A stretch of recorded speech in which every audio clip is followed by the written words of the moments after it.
संता के ब्लॉक पे आज फ्रेंड्स आपको लेके चल रहे हैं गंगा सागर की सैर कराने।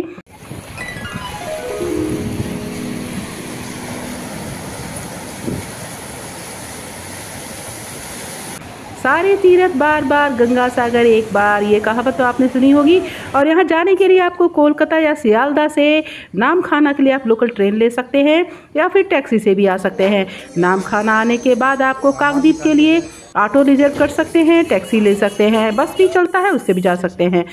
काकद्वीप आकर वहाँ पर एक टैक्सी स्टैंड है जहाँ पे आप अपनी कार छोड़ देते हैं। उसके बाद आप पैदल ही आगे बढ़ते हैं और वहाँ पर आपको बोट मिलता है। तो काकद्वीप से फेरी द्वारा मुरी गंगा नदी पार करके, ये देखिए सामने में मुरी गंगा नदी है, इसी को पार करके हमको कचुबेरिया पहुँचा जाता है। कचुबेरिया जाने के बाद वहाँ पे आपको अंतर्देशीय परिवहन लेना होगा और फिर आप वहाँ से गंगा सागर जाएंगे। तो आगे का रास्ता हम तय करते हैं अपने बांग्ला बोलने वाले लोगों के साथ। यहाँ पर बांग्ला भाषा चलती है, सभी लोग बहुत अच्छे होते हैं, कोऑपरेटिव होते हैं। आप जाएंगे तो आपको महसूस नहीं होगा कि आप कहीं बाहर आए हुए हैं, लगेगा कि अपना भारत, अपना देश कितना अच्छा विविधताओं से भरा हुआ। तो इस तरीके से हम एक लोकल नाव पे सवार हो गए हैं क्योंकि लोग थे फ्रेंड्स, क्योंकि अगर किसी देश को, किसी राज्य को आप जानना चाहते हैं तो आप लोकल लोगों के साथ बैठिए उठिए तो आपको वहाँ की सच्चाई पता चलती है। तो मैंने भी इसी तरीके से छोटी नाव लिया और मैं निकल पड़ी हूँ कचुबेरिया के लिए। अगर आप सड़क मार्ग से आना चाहते हैं काकद्वीप तो आपको कोलकाता से लॉट 8 हार्बर पॉइंट तक काकद्वीप तक सड़क मार्ग से यात्रा की जा सकती है। ये यात्रा करीब 3 से 4 घंटे में पूरी होती है। ट्रेन से आना चाहते हैं तो सियालदा स्टेशन के दक्षिणी टर्मिनल से काकद्वीप नामखाना स्टेशन तक लोकल ट्रेन ली जा सकती है और फिर काकद्वीप से गंगा सागर जाने के लिए हर सुबह 4 बजे से 5 बजे और 7 बजे सीधी ट्रेनें चलती हैं। फ्रेंड्स, गंगा सागर आने के लिए सबसे अच्छा महीना तो अक्टूबर से मार्च का समय अच्छा माना जाता है क्योंकि यहाँ का तापमान हल्का रहता है, आर्द्रता कम होती है। जनवरी का महीना सबसे अच्छा समय होता है, लेकिन 10 से 20 जनवरी के बीच में मकर संक्रांति का मेला होने के कारण यहाँ पर पर्यटकों की भीड़ काफ़ी ज़्यादा होती है। काकद्वीप में मिलेनियम पार्क घाट से जहाज़ सुबह 7 बजे खुलता है जिसको क्रूज कहते हैं और वो हमें लगभग कुचबेरिया है वहाँ पर पहुँचा देता है। यहाँ से आगे की यात्रा हम जो है बस से या फिर हायर्ड व्हीकल से कर सकते हैं जिसका कि भाड़ा हमें 500 से 1000 रुपये लगता है। और दोस्तों, वापसी का जहाज़ जो है करीब शाम के 3 से 4 बजे खुल जाता है। इससे हमें गंगा सागर से कम 3 से 4 बजे तक वापस कचुबेरिया आना पड़ेगा। अगर आप डायरेक्ट कोलकाता से जहाज़ से आना चाहते हैं तो भी आ सकते हैं और इसमें तकरीबन आपका 1000 रुपये का खर्च लगेगा। हम लोगों ने एक टैक्सी गाड़ी हायर कर ली है जिससे कि हम लोग जा रहे हैं। ये ओपन है तो इससे हमें लोकल सारा चीज़ देखने में भी काफ़ी अच्छा लग रहा है। और यहाँ जाने के 35 किलोमीटर का एरिया दूरी है जिसको कवर करने में तकरीबन हमको 1 घंटे का समय लगा। ये जो बीच है यानी कि जो द्वीप कह सकते हैं, चारों तरफ से ये पानी से घिरा हुआ है। इसमें लोग रह रहे हैं। अभी तो आज की डेट में इसमें सारी सुविधाएं मौजूद हैं। मेरे को एक किसान भाई मिले जो कि पान की खेती कर रहे थे, तो मेरी इच्छा हुई कि देखें ये लोग पान का खेती कैसे करता है। जाकर देखा तो ये जो बहुत ही अच्छे पत्ते हैं, ये जो वैरायटी है ये मीठा पत्ता का पान है, यानी कि ये पत्ता बहुत पंजेंट नहीं होता है और जब इसका पान बनता है तो बहुत ही अच्छा लगता है, मीठा मीठा थोड़ा सा इफेक्ट आता है। क्योंकि पत्ते भी कई तरीके के होते हैं, कुछ पत्ते ऐसे होते हैं जो काफ़ी पंजेंट होते हैं। तो ये खेती हमने देखी और देखा किस तरीके से ये लोग पान के पत्तों को तोड़कर उसकी ग्रेडिंग करते हैं। जो ख़राब पत्ते होते हैं उनको साइड करते हैं, यानी कि A, B, C 3 तरीके की इसकी ग्रेडिंग करके ये जो है पत्ता तैयार हो जाता है। और ये भी देखा कि पत्ता कितनी मेहनत से हमारे पास आता है जिसका कि हम पान खाते हैं। यहाँ पे कई सारे लोग लगे हुए हैं, अलग अलग तरीके की ग्रेडिंग कर रहे हैं। आप देख सकते हैं कि अलग अलग टोकरी में लगा हुआ ये पत्ता जो मेरे हाथ में C ग्रेड का पत्ता है। क्यों? क्योंकि इसमें देखिए एक छेद है, इस वजह से ये पत्ता, सिर्फ एक छेद की वजह से ये पत्ता जो C ग्रेड की कैटेगरी में चला गया, यानी कि इसका दाम जो है किसान को कम मिलेगा। जो पत्ता A ग्रेड में जाता है उसमें किसी भी प्रकार का दाग धब्बा नहीं होना चाहिए, पत्ता एकदम चिकना होना चाहिए और दिखने में बहुत खूबसूरत लगना चाहिए, तो उसी का दाम सबसे अधिक मिलता है। तो इस वजह से इस पत्ते का दाम कम है। यहाँ पे देखिए एक और किसान है जो कि इस पत्ते की ग्रेडिंग कर रहे हैं। तो इस तरीके से ग्रेडिंग करके ये पत्ता जो है कम से कम जब मेन मार्केट में पहुँचता है, यानी कि हम जब पान बनवाते हैं तो कम से कम उसको पहुँचने में 1 सप्ताह का समय लग जाता है। मैंने इनका नाम पूछा तो शर्माते हुए बोले कि मेरा नाम शमसुल खान है। देखिए कितनी इनोसेंसी है इनके चेहरे पे। और इसके बाद इनका वो बरोचा देखा, इसको ये बरोचा बोलते हैं, जहाँ की ये पान की खेती करते हैं।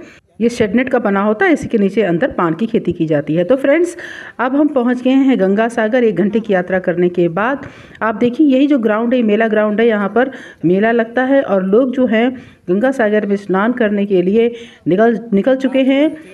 यहाँ से आप अगर आपको चलने फिरने में दिक्कत है तो देखिए टोटो भी लगा हुआ है, जिससे कि आप जो गंगा सागर का तट है वहाँ तक आप जा सकते हैं। तकरीबन यहाँ से 300 मीटर की दूरी पर ये तट है। आप देखते हैं नारियल का जो कोकोनट प्लांट लगे हुए हैं, इसको जो रोड है बस इसी से आगे बढ़ते जाना है और हम इस तरीके से गंगा सागर की दूरी तय करेंगे। तो फ्रेंड्स देखिए चलते चलते हम पहुंच गए गंगा सागर के तट पर और कितना ही सुंदर नज़र आ रहा है, आप खुद देख सकते हैं। पर यहाँ पीने का पानी भी उपलब्ध है, नारियल पानी भी उपलब्ध है, बहुत सारी ऐसी चीज़ें जो वहाँ पे खा पी सकते हैं और इसका आनंद ले सकते हैं। आप बच्चों के साथ भी आ सकते हैं, क्योंकि यहाँ का जो सागर है वो गहरा नहीं है, यानी कि यहाँ पर जो नदी होने की वजह से बहुत ज़्यादा डेप्थ नहीं है। ये बांग्लादेश जाएगा इधर में, इधर बांग्लादेश जाएगा और इधर ये सुधा वाला अंडमान है उधर। अच्छा अच्छा, उधर अंडमान। और ये वाला दीघा है, ये दीघा है, पूरी है, जगन्नाथ। सारे ऐसे बीच हैं जहाँ पर बहुत ज़्यादा गहराई होती है और आपको छोटे बच्चों को खतरा होता है। तो आगे हम लेते हैं गंगा सागर के तट का आनंद।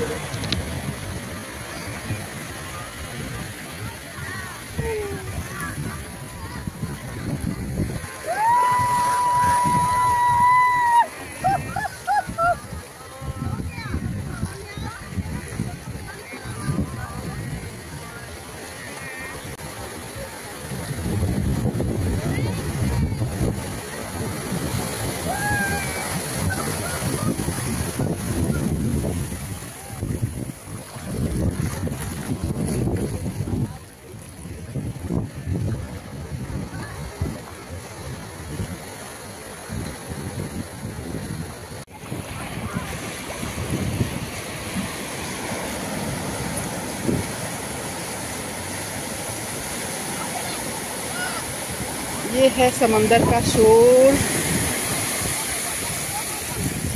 ये देखिए देखिए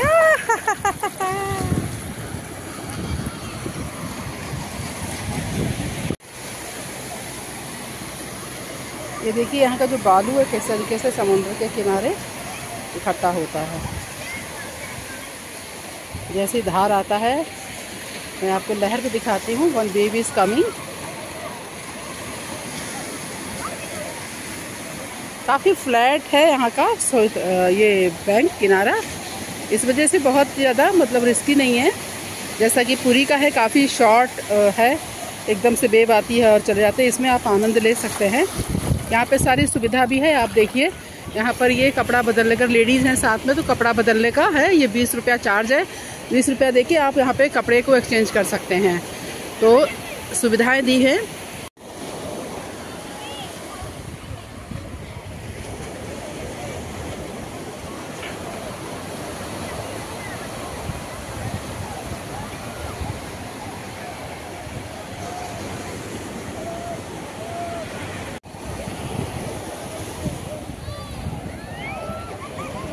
ये देखिए इसमें से जो बहकर आता है समुंदर में नारियल है। शहरों से खेलने के बाद अब हमारी यात्रा ख़त्म हो रही है, हम वापस आ रहे हैं और इसके बाद जाएंगे हम कपिल मुनि के आश्रम में। इनका जो पुराना आश्रम था वो तो बहुत पहले समुद्र में कटकर बह चुका है और ये नया आश्रम बना। इस तरीके से अब तक 3 आश्रम बन चुके हैं जो कि समंदर और नदी की धार में कटकर जा चुके हैं। यहाँ पे कपिल मुनि जो थे उन्होंने अपनी तपस्या की थी, उनका आश्रम यही था जैसा कि बताया गया है। और बहुत सारे कबूतर हैं जो कि यहाँ पर दाना चुगने आते हैं। तो थोड़ा सा बस यही है कि साफ़ सफाई की कमी है और जिसको अभी और देखने की ज़रूरत है प्रशासन को भी। और हमारा भी दायित्व बनता है कि हम अपने तीर्थ स्थलों को गंदा ना करें, उन्हें स्वच्छ रखें। अपने साथ जो भी पॉलीथीन ले जाते हैं उनको डस्टबिन में डालें, इधर उधर कचरा ना फेंकें, इधर उधर थूकें नहीं, क्योंकि हमारी भी जिम्मेवारी उतनी है। इन सब कुछ बातों का ध्यान रखेंगे तो हमारी यात्रा अच्छी हो जाएगी।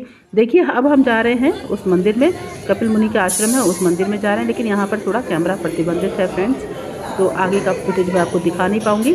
लेकिन बाहर का नज़ारा आप देख सकते हैं। बाहर में भी एक छोटा सा देखिए यहाँ पर शिवलिंग है जिसमें कि लोग अपना पूजा पाठ करते हैं। फिर हम वापस आ गए। आप खाने के होटल भी हैं, कई सारे होटल हैं जहाँ हिंदू लिखा हुआ है, यानी कि आपको शुद्ध शाकाहारी खाना मिलेगा। तो देखिए यहाँ पर एक पूजा का इन्होंने मंदिर सा बना रखा है, कई सारे इसमें प्रतिबिंब हैं। तो आपको शुद्ध शाकाहारी खाना यहाँ मिल जाएगा। बहुत सारी दुकानें और रुकने के लिए भी आपको यहाँ पर छोटे छोटे होटल हैं, लेकिन बहुत अच्छा तो कोई होटल ऐसा नहीं है।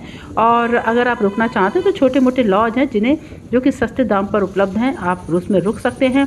फैमिली के साथ आए हैं तो आप एक दिन में भी इस ट्रिप को करके वापस जा सकते हैं। तो फ्रेंड्स, इस तरीके से हम वापस आ गए हैं कचुबेरिया, यानी कि क्योंकि हमको 4 बजे का जहाज़ पकड़ना है तो हम आ चुके हैं यहाँ पे। यहाँ पे आपको सुलभ शौचालय भी है, तो इसलिए कहीं कोई दिक्कत नहीं, सुविधाएं सब दी गई हैं। पश्चिम बंगाल परिवहन निगम की ओर से यहाँ पर कचुबेरिया जेटी के पास पे आपको मिलेगा जहाज़, जिससे चलकर आप वापस जाएंगे। तो मैंने जैसा बताया था कि इस पर टाइमिंग फिक्स होता है, इसलिए आप बिल्कुल समय का ध्यान रखें। इस बोट के द्वारा आप वापस काकद्वीप जाएंगे और काकद्वीप से आप अपने डेस्टिनेशन की तरफ वापस लौट सकते हैं। क्योंकि हमने अपनी गाड़ी काकद्वीप पे छोड़ी थी, इसलिए हम काकद्वीप के लिए इस शिप पर बैठकर निकल चुके हैं। शिप का टाइमिंग इसलिए निर्धारित किया गया क्योंकि फ्रेंड्स यहाँ पर हाई टाइड्स और लो टाइड का प्रॉब्लम होता है। क्योंकि अगर हाई टाइड्स होगा तो उसमें शिप चल पाता है, लो टाइड में बालू ज़्यादा हो जाता है और वाटर टेबल डाउन हो जाता है, जिसकी वजह से कई बार शिप फंस जाते हैं। इसीलिए एक पर्टिकुलर टाइमिंग डिसाइडेड है कि किस समय शिप चलेंगे। देखिए ये बांग्लादेश का जहाज़ है जो कि यहाँ से क्रॉस करके जा रहा है। तो इस तरीके से, क्योंकि अगली सीमा बांग्लादेश की लगती है, तो ये यातायात का मेन साधन है। यहाँ से हमारा जो एक्सपोर्ट होता है, इंपोर्ट होता है जलीय मार्ग से, वो इसी के थ्रू होता है। ये बांग्लादेश का जहाज़ आप देख रहे हैं। तो धीरे धीरे हम ये यात्रा कचुबेरिया से वापस ये यात्रा काकद्वीप के लिए कर रहे हैं।